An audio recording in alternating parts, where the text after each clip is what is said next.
Allahu Akbar,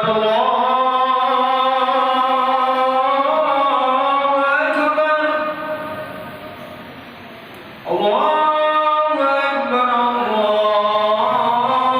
Allahu Akbar.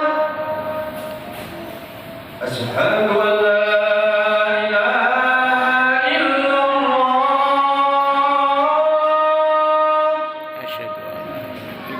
Asyhadu an la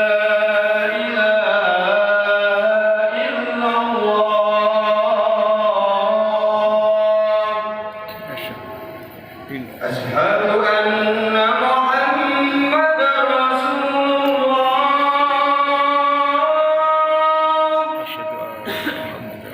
أشهد أن محمدًا رسول الله.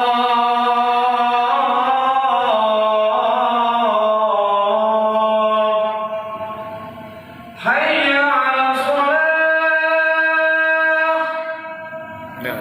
حي على الصلاة.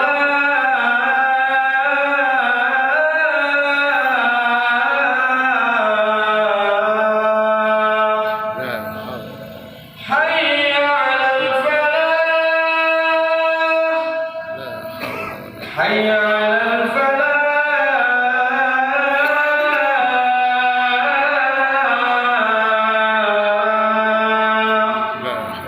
الله أكبر، الله أكبر.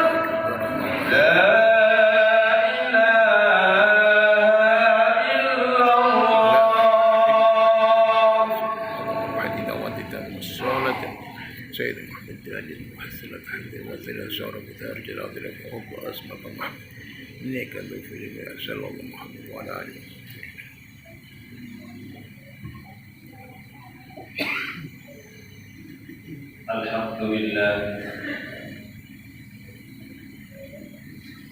الحمد لله الذي أمرنا بالاتحاد والانفصال بحبل الله المتين. أشهد أن لا إله إلا الله وحده لا شريك له الملك الحق المبين. وأشهد أن محمدًا عبده ورسوله صادق الوعد الأمين. اللهم صل وسلم على نبينا محمد اللهم صل عليه وعلى آله وصحبه أجمعين. أما بعد، قال الله تعالى في كتابه العزيز: أعوذ بالله من الشيطان الرجيم. بسم الله الرحمن الرحيم.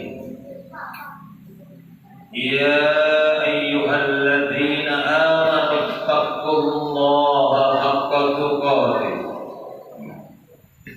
ولا تموتن إلا وأنتم مسلمون. صدق الله العظيم.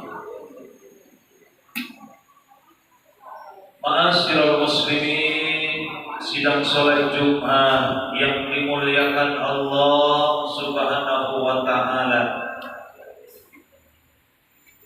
Marilah kita bersama-sama memanjatkan puja dan puji syukur kehadirat Allah Subhanahu wa taala. Karena rahmat-Nya lah kita mampu menikmati alam semesta ini beserta isinya,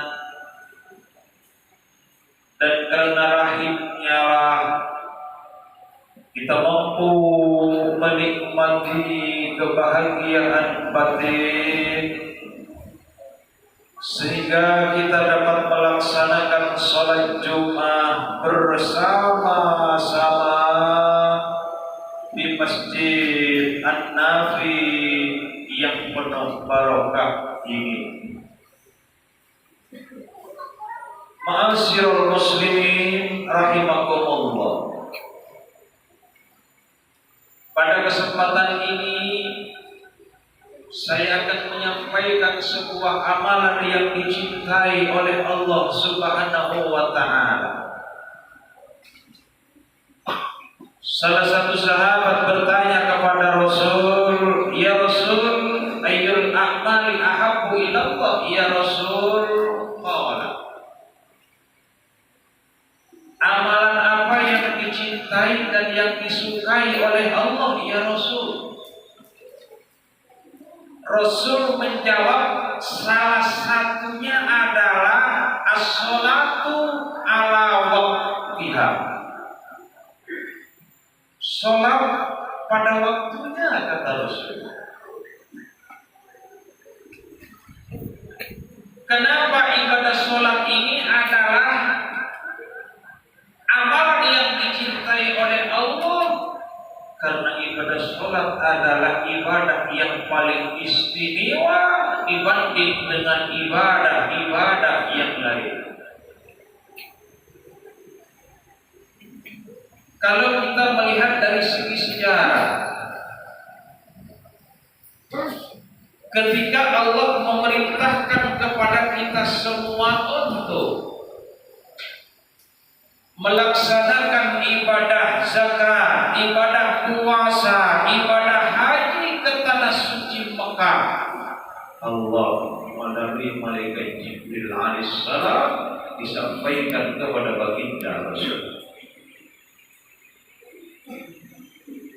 Tapi ketika Allah merintahkan kepada kita untuk melaksanakan ibadah sholat 5 waktu sehari semalam, Allah langsung memanggil manusia termulia di alam dunia, yaitu baginda Muhammad Rasulullah sallallahu alaihi wasallam. Singkat sejarahnya adalah ketika Rasulullah menghadap Allah Subhanahu wa taala, fakharra sajidan. Rasul langsung sujud di hadapan Allah. Ketika Rasul sujud di hadapan Allah, irfa' ra'saka Muhammad, kata Allah, cepat angkat dari sujudmu Muhammad. Alam goyang, aras goncang. Lanjutan kalimat dari Allah, "Wasaltu kata, dan mintalah kamu Muhammad apa yang kau mau di hadapanku."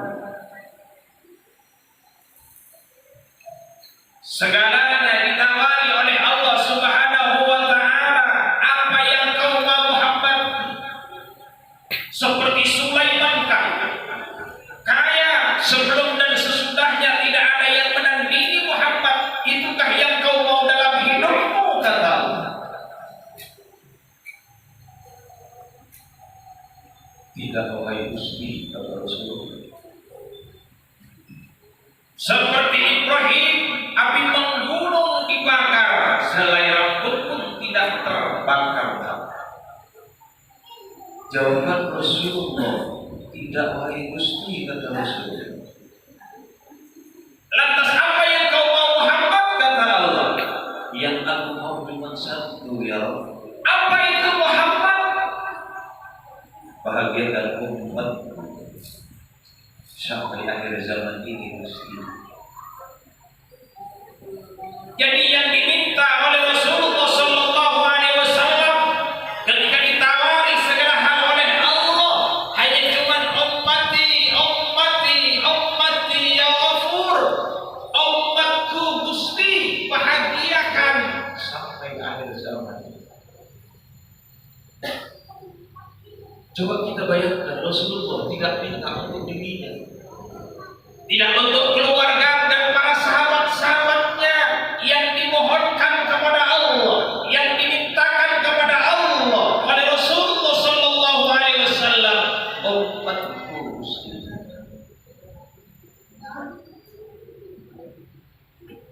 Apa kata Allah, kalau kau itu yang kau mau Muhammad, saya kabulkan permohonanmu. Tapi ini tidak oleh-oleh dari itu. Apa itu hai Gusti? Lakukan ibadah sholat 5 waktu sehari semalam. Dari proses 50 kali menjadi 5 waktu sehari semalam pada waktu. Jadi sholat ini adalah oleh-oleh dari Rasulullah. Kalau kita ingin tenang dalam hidup, lakukan ibadah sholat. Kalau kita ingin bahagia dalam hidup, lakukan ibadah sholat 5 waktu sehari semalam. Karena sholat ini adalah mengajarkan kita tidak sombong. Sholat mengajarkan kita qanaah. Sholat mengajarkan kita tawadu. Coba kita lihat salah satu dari gerakan ibadah sholat. Ketika kita melakukan sujud kepada Allah Subhanahu wa Ta'ala, itu adalah menggambarkan bahwa pengakuan total seorang hamba kepada Allah bahwa kita ini tidak mempunyai kekuatan dan daya apa-apa. Coba ketika kita sujud kepada Allah, kepala yang kita banggakan lurus dengan kaki kita, lebih tinggi pantat kita. Yang dibaca oleh kita Subhana Rabbiyal A'la wa bihamdihi. Maha suci yang maha tinggi. Wa bihamdihi, saya mengakui. Ini yang dibaca oleh kita ketika kita sujud kepada Allah, bahwa kita tidak mempunyai kekuatan apa-apa. Kata kita, Kau yang paling kuat, Engkau yang paling tinggi Gusti. Wa bihamdihi, saya memuji. Setelah kita sujud kepada Allah, kita mohon dalam urusan dunia. Apa yang dibaca oleh kita, Rabbi ighfirli, ya Rabb ampuni aku. Warhamni, sayangi aku Gusti. Wajburni, cukupi aku. Warfa'ni, angkatlah derajatku Gusti. Warzuqni, berikan aku tambahan rezeki. Seusai kita memohon dalam urusan dunia, diakhiri dengan kalimat wahdini wa Tuhanku. Ya Rabb, manakala saya dikayakan oleh Engkau Gusti, tunjukkan Gusti agar saya tidak menjadi orang yang pelit.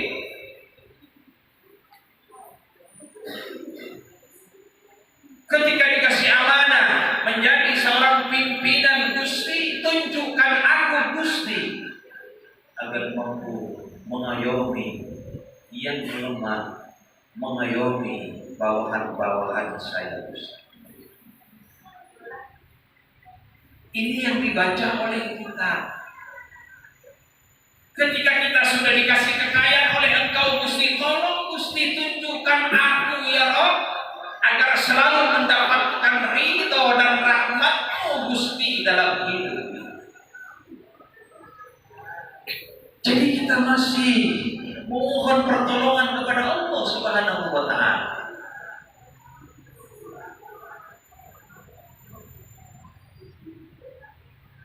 Dan akhir dari ibadah sholat ini adalah sebuah menunjukkan gambaran bahwa sebuah kesuksesan ibadah seorang hamba kepada Allah Subhanahu wa Ta'ala manakala kita mampu untuk mengaplikasikan dalam hidup ini yang terakhir noleh kanan dan noleh ke kiri. Bagaimana